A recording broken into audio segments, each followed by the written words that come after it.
And a very good afternoon, everyone. Welcome to Issues and Attitudes. My name is Jeff Owens, director at WEIU TV and Radio. My co-host today is Mr. John Wills. Good afternoon. Welcome, John. And our guest today, our esteemed guest, is Dr. Linda Simpson, professor here at Eastern Illinois in the Department of Human Services. Welcome, Linda. Thank you, Jeff. It's a pleasure to be here. So, yes, we are open this week during Turkey Week, and Dr. Simpson is here to talk about her new book, Mindful and Intentional Money Management, an Unbeatable System to Calm the Chaos. We've got it sitting right next to us. Yes, and we have a copy here. I guess tell us a little bit about where you came up with the name of that book, because that's a mouthful. But I love calming the chaos. That's what kind of got my goat when I saw it. Right. Money is chaos and can create more chaos in a household. But the book started from a bigger picture. I've taught in financial literacy and higher education for 30 years, and in some format. I've done workshops, spoke at conferences, and I felt a pull to reach a larger audience. And I thought, well, what better way to do that than to start a book and also launch an online platform. I've got some courses and some curriculum out there related to goal setting, tracking expenditures, and assessing a current financial situation. And I put those out there, hoping to bring people in that, it's one of those that everything they always wanted to know about money, but they were afraid to ask. Platform. So, John, we'll let you ask the first question today. Yeah, I wanted to ask a little bit about where the inspiration for not only the book, but also the interest in financial literacy, because obviously you have a background in, you teach here at Eastern, and you have is it your own company, The Anchored? So where did the interest in financial literacy come from? Is that a personal connection, something in your life, or just something you've always been passionate about? It's been my passion for, 30 years, and I've just seen so many struggles out there with college students. And the first day in class, their hand goes up. Do I need to be good in math to do well in this class? No, you don't. Addition, subtraction, multiplication, and division, and you're good to go for your basic financial management needs. And I just saw such a need there. And one of the big questions that I would ask is, how many of you feel like you have a solid financial foundation? There might be one hand that sneaks up, but even though they might have had a course in high school, they do not feel like they're ready to tackle the whole financial world. Why is managing money so hard? I mean, for people. I mean, it's not just young people. It's all, our family, everybody's family. Why do you think it's so hard? What's that one thing? We haven't been taught. Ooh. We've not been taught. It is not an innate behavior. It's a skill that you learn, and no one's taught us. I'm going to interview you. Did you have a solid foundation? I can remember taking accounting like my freshman year in high school. Right. And I couldn't tell you one thing that I remember from that other than it's the first time way back then that computers were introduced to classes at the high school. And we thought that part of the class was neat. We probably weren't paying as much to the curriculum. So, yeah, good question. We've not been taught. Do you think it's something, I know we're going off what we want to go, but do you think it's something that maybe we should do a better job at younger ages in high school, middle school? Oh, you set me up pretty fine here. That's my passion, is getting parents to start teaching it at home, because research shows that the adult money management behaviors of their kids are learned at home through their role modeling, teachable moments, and just conversations about money, even at the dinner table, driving somewhere. So I did some research and looked at the Illinois high school graduation requirements. And we have 4 years of language arts required, 3 years of math, 1 year computer literacy, 2 years of science, 2 years of social science, and at least one course in a required elective. Financial literacy, 9 weeks. Wow. 9 weeks. And only 23 states require it to be taught in high school, and 16 of those states only require it to be embedded in another course, like econ. So at max, you're getting 1 to 2 weeks. And we're wondering why we've reached the top ever of having $1 trillion in credit card debt right now. It's just reached that mark. Why do you think that is? I think I could answer that we're not teaching at the youth level very well. Exactly. Or at all in most cases. Exactly. I mean, less than half the states are doing anything. And some of that's even sparse at best. That's one of those wow factor moments. So I guess, is it something you think can be changed? Is there any movement to make it change, or is there anything out there that you know of? No. And that's my passion, is we've got to teach the parents how to teach their kids. Yeah. And you can start teaching financial literacy as young as age 2. As soon as they're old enough to not put things in their mouth, they can start dropping coins in a piggy bank, and that even helps their fine motor skills. Yeah. And then you progress as they age. In fact, the curriculum that I have online, I go from 2 to 18 and have age-related curriculum all the way through. And part of my curriculum, I've developed workbooks for the kids, age-related workbooks, and then I have a parent guide that goes along with the workbook, okay. So it will give them ideas on a conversation starter that they can use. On a teachable moments are the best. Those are the times. Even parents sharing their money mistakes. How humbling is that? But yeah, we've made mistakes, and we'll continue to make mistakes, and kids need to know that. But it's being able to recover from those mistakes and being resilient that keeps you from getting into a mess. Wow. John? So to branch off of that, we're talking about the problem at hand here. I want to talk about the solution a little bit. Obviously, I imagine your book, reading your book would be a step in the right direction. So let's say, hypothetical situation, you've got someone who doesn't have a very big background in financial literacy, maybe doesn't know a lot about money management, never really got any courses in high school, blank slate. They pick up your book, they read it front to back. What do you expect? This is a bit of a big picture question, but what do you expect that person would get out of that experience, or how their perspective might change after reading that book? Well, they'll get an entire financial plan, because one thing about my book, you can download a free companion guide. So as they work through the book, they'll actually take their financial situation and not just learn the material, but do it. Yeah. They set up a plan based. I ask a lot of thought questions and things like that throughout the book that gets them thinking and writing it down. So learning it by doing. When we work, obviously, a lot of students here at Eastern Illinois University, as well as you do.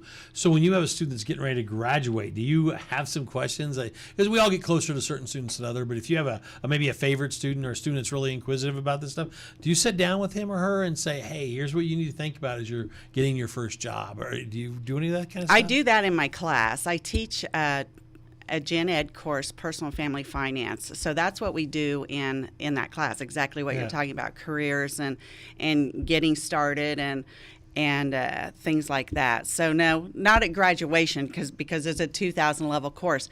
But I tell you, one of the best experiences I have when students will email me and say, Dr. Simpson, you might not remember me, but I had you about 10 years ago in class. I'm getting ready to buy a house. Can you send me your PowerPoint slides from your housing lecture? And I'm like, how many faculty can say, That's you've a got good a feeling, student? I bet. It's a great feeling. In fact, when my daughter and her husband were buying a house, I sent her my audio PowerPoint and slide deck, and she went through all of that. It's just learning the language of buying a home, how intimidating that is to go into a loan officer and all the language to talk to a realtor. But because you feel like you're getting nickel and dime to death. Absolutely. You got to do this. You got to get this inspection. And you're right. like, I had no idea the first time. I was way lost. I just do a step by step. This is what you do, and work all the way through the process. Your book talks about the 3 action plans. Can you talk a little bit what they, maybe where they came from and what they are? Okay, I am a big advocate, and this is one of the concerns I have about other financial literacy programs. The first thing I have people do, set goals, because you got to know where you want to be. Well, where do you want to be 1 year, 5 year, 10 year, 30 years down the road? So setting financial goals. We don't talk about income and expenses yet, but that's my number one. So after we get goals set, then I have them track their expenses. And I don't just have them track expenses based on, the product and then what it costs and then total that up. I go further and have them determine if it's a need or a want, a fixed or flexible expense. And one of the big things, 90% of our spending is based on emotions. So one of the big things I have them think about is, what emotion were you feeling when you went through that drive up? To get them, it's mindful and intentional is where I'm going with that. So I think tracking expenses in much detail for at least 3 months to see where your money is going. And that's why I use the word sustainable, because I'm all about building a budget around where you spend money, not where I tell you to spend money. Okay. And then the final step is assessing their current financial situation. So where they are, their assets, their debts, and everything like that. And then you curb the two. So you're taking your goals, you're looking at where you're at, and bridging it together, and then looking at your spending to see how you can get from where you are to where you want to be.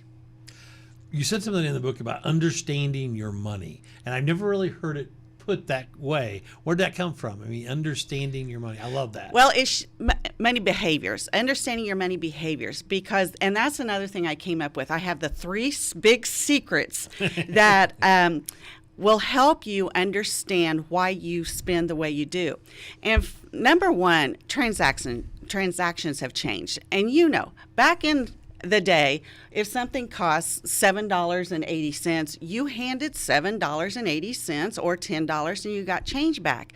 And that was how you made your transactions. Well, over the years, we've moved from cash to checks, to credit cards, debit cards, and now e-commerce, digital wallets, and your watches.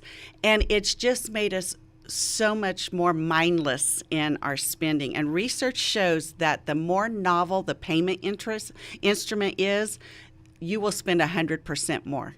Wow. So just swiping a credit card, you will automatically spend more money than if you hand over cash. There's a separation there that you feel your money leaving your hands. And that goes back to the kids.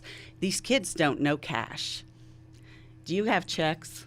I have some in the stash, but I've never had to use one in my life, no. There we go. Wow. So I've got a young whippersnapper here next to me who's never used a check before. All right, and those are my students, and I've watched the whole, evolving from students took my class to learn how to write a check. It was a big deal. And now, the Venmo, and they don't understand the handing the cash over. So again, that's why we're getting into trouble, is because we don't understand that 4 quarters equal $1.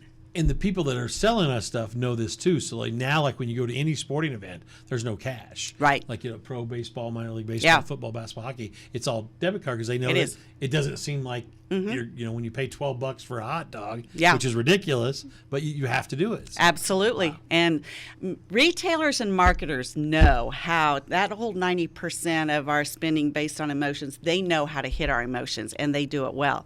So understanding your money behaviors, going back to your question, the 3 secrets. The first one, transactions have changed. I think that is huge. So understanding how the change in transactions, using plastic, are you spending more money, unconsciously? The second big one, money scripts. How your parents raised you, all of the thoughts and things you have in your mind about money. Yeah. You've learned that from them.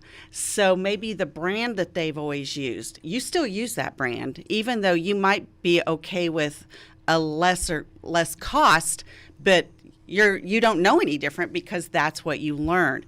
So money scripts are huge, and that's where I hit the parents now, because I'll have them think back to your money scripts. What's your first recollection of money? Do you have a solid foundation in money management? Well, if you have a 3-year-old, you're building those scripts right now. So what do you want their answers to be about their money scripts? All right. So those 2, transactions have changed, money scripts, and then the third one we've talked on is emotional spending, because people have got to get a grasp on why they spend. You're happy, you spend money. You're sad, you spend money. And there's always an emotion, a reward or something, and usually it costs money, whatever it is. I'll go ahead and cross my money scripts question off my sheet here. Okay.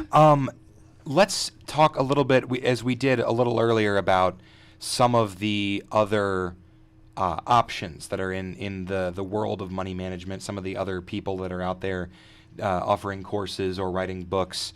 A two-part question almost. The first part being, do you see a lot of other people out there providing these kinds of courses or writing books of this nature?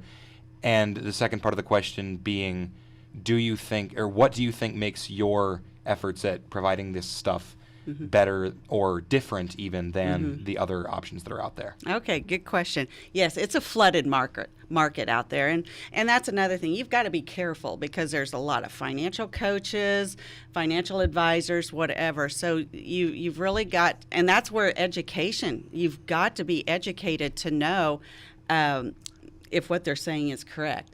So my niche is the family. Getting the family financial socialization is what it's called. Getting to the parents. I would love to host a workshop in a conference in every state to teach parents how to teach their kids money management. And the reason a lot of times they don't is because they aren't confident in it. They don't have the skills. Well, guess what? I've got some courses for them that they can take just to brush up their skills to make them more savvy. And like, I wouldn't say my course is the only course you should take. This is the only thing you need. I say go out there and read as much as you can and educate yourself and find the system that works for you. That I'm not a know-all, end-all. There's a lot of other people out there that might have a strategy that you could tweak and fit your style. Obviously, right now we're in peak spending season. It's the holidays are here. Thanksgiving through Christmas, people spend more money than sometimes they do the rest of the year. Holiday advice and how to budget and things like that? Holidays are tough. Discipline yourself and don't get caught up in all the hype. And remember that when somebody hands you a Christmas list, it's a wish list and not a shopping list. That's the bottom line. Yeah. Shop throughout. Well, it's too late this year, but start in January and buy a gift a month or, spread it out. We all know December 25th is coming. It's 11 months after January starts. So, start preparing early and don't get to December and like, oh my gosh, I'm already in debt and I'm going to get in more debt because I have to buy these gifts. One of the things that it seems like my family likes to do is, they'll ask me what I want, and I like stuff that is practical. Yeah. But it seems like Christmas has become the unpractical stuff. You need this or that. No, I really don't need that. I would prefer a new toaster or waffle iron or just socks. Socks, why has the consumer marketing changed the way we think out of practicality? Oh, they've created our wants to needs is pretty much what they've done. We have a list of wants, which are your basic needs to survive. But now all of a sudden, all of these wants have turned into needs, we think. Yeah. And no, marketing again, they're geniuses at that. Consumer studies is one of your areas of expertise. Talk about what consumer studies is, first of all, to the lay people out there, and then what's happening right now. Okay. I've always been a consumer advocate. I've always been on the side of the consumer. I've always preached quality price relationship. Make sure that what you're buying, you're getting the quality. Don't buy overpriced junk because that's what a lot of they're putting on the market. Things wearing out. Our cell phones are a perfect example of planning for them to be obsolete so that you have to buy the next one up. That's why you go Android. I'm telling you. Shameless no self-plug. one listens to me. I'm on that same team with you, Jeff. Oh, that's funny. But the whole consumer, and I've always been one, if you have a problem, let them know. You aren't complaining. You need to let them know because you're out here telling everybody else, and a reputable marketer or manufacturer would want you to come to them to tell them. So and also if it's a good product, tell them as well. You Yeah, know, that don't makes just sense, yeah. complain, and don't complain to try and get money back that's not due to you. But I just always thought that consumers don't take a stand. And it's even worse now. I think, oh, you know, it's $20. Well, you know what? If you don't say something, that they're going to keep doing this to other people until we stop it. This changed something. Did you happen to watch CBS Sunday morning show about they had a consumer lawyer on there? No. You need to go. I will. Okay. He was the one he goes around and his clients are ones who kind of complain about the fact that there's not the real stuff in whatever you're trying to buy, and he's made a living on this. It was really interesting, and he was not a great interview, but what he said really made you think. Like there's A&W root beer about how it says it has something in it, but it really isn't all in it, and just some interesting things. How are they getting by with that? And us as consumers, we don't deserve that. Yeah. So check that. There's my. I'm going to. Yeah. Okay. First example that comes to mind for me is I think of Tito's handmade vodka. It is absolutely not handmade. That's a good example. There's no way that is handmade. They make so much of it. But wouldn't people buy it just because, wow, that sounds very personalized, and that's what consumers want, is thinking, oh, it's made just for me. Yep, that's how they market it for sure. You got a question, John? Yeah. So I want to know a little bit about demographics. I know you. So let me take a step back for a second. You also do individual coaching with people online, right? Mm-hmm. So in your experience, either just from people that you've worked with or from what you can see more generally, do you think that it's more younger people who are reaching out for the help that they need, or is there a certain type of demographic that you're noticing more often than not is trying to improve upon their finances and get a little bit more improvement?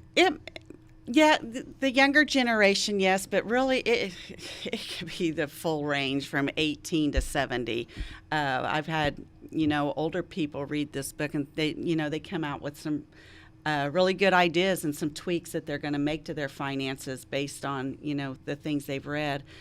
But one of the things I found, usually until people are in a crisis, they don't look for help. Wow. So one of the other areas that I've hit hard, divorce and co-parenting. I've developed curriculum in both of those areas. Starting out on a new moving forward budget and co-parenting. How do you co-parent and budget for that? And so I've got entire curriculums on some of the crisis money management issues that people might encounter. You're invited to speak at a lot of places across the country. Do you have favorite subjects or micro subjects in this money management that you love more than others? One of my most popular topics is creating a new money mindset. And so I cover, some of this in it about the 3 secrets and just getting people to think differently about their spending and thinking about their emotions and thinking about, is it a fixed or flexible expense? And another thing I do in my expenditure record, I also have them list the importance on a 1 to 5 scale of that purchase.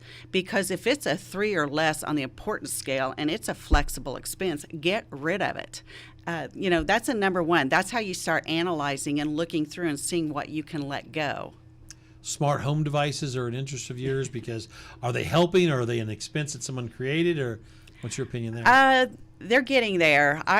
I was the principal investigator of a grant for about 5 years, and we dove into that hard, looking at smart home devices and aging in place, allowing older people, to be able to function on their own, as well as persons with disabilities. Of course, one of the most useful to this population, the voice activated. And we found that, that if there's one thing to buy that would be helpful to them, it would be the voice activation. And I think smart thermostats are wonderful. We put one in our house, and I can use my phone and turn the heat up and turn the heat down or whatever. So it's too overwhelming. The generation we've got now for the older population, they aren't there yet, but I think the younger generation coming up, it's going to be second nature to them to have a whole functioning smart device home. Yes, I agree with that. So few minutes left today. We're talking to Dr. Linda Simpson here, a professor at Eastern. So, John, go ahead. Just a little bit of a pivot from the topic at hand, but I wanted to ask a little bit. I briefly mentioned earlier the Anchored Money. It's a company that you started. Can you tell me a little bit about what the process was there, not only logistically, but also like what made you want to reach out and start something of that nature? Where did you see the need come from, and how that process sort of began and where it's at now? The whole coaching platform is really growing, and people looking for help, mental health even, physical health, social health, and all of those platforms. Well, financial is a health. And it's, in fact, if you look at financial health, it impacts every area of your life: mental, social, physical, personal, career, all the way around the spectrum. So I've always felt if you get your finances in order, everything else in your life won't be perfect, but it will be better. Life is going to be a lot easier to navigate if you get your financial health in order. So that's where my passion has come from, is, helping people to get a foundation there. Is there a first step to get it in order? I admit you have a problem. I know is in some, but is that kind of the similar? How do you start that process? By my book. What, am I a good marketer? There, you sound right. Yeah. Actually, my book is free right now at my on my website. You just pay shipping, so you can go on there and get it for free. So, and it's Anchored, Anchord. There's no E. Okay. So you'll have to go to my website and find out why there's no E in Anchored. Anchored. It stands for an Money. expense. Okay. Right. Oh, there you go. Yeah. Was that right? Do You I? eliminated the E for expense. Well, That was my no, guess. but I like that. I don't know, it just came to me. That was my moment of brilliance there. Yeah. We have a minute left, Linda. Okay. Anything else that you want to talk about, factoid, or anything before we get out of here today? Oh gosh, I've got so much I could go on and on about. But one of the things you asked me earlier is career advice. Yep. And the thing I leave with people and my students for career advice is find your career in your passion, because you'll never work a day in your life. And I have found that I live my career. I go to the store, I'm doing my career, I'm learning, I'm watching other consumers, and so finding something that you're fully engaged in. I just think, and there's so many opportunities out there that you can find your niche and, build a career. If someone would want to get a hold of you, is there an easier way? Is it email, phone, or go to your website? What is it? LD Simpson at Anchored without the E. .money. Well, it's great to meet you. Yeah. Great to talk to you. Will you come back? Absolutely. That is Dr. Linda Simpson, professor of EIU Department of Human Services. Have a great Thanksgiving. We'll have you back next year. Appreciate you coming in. John, thanks for filling in. Yeah, no problem. Thank you. We are WEIU.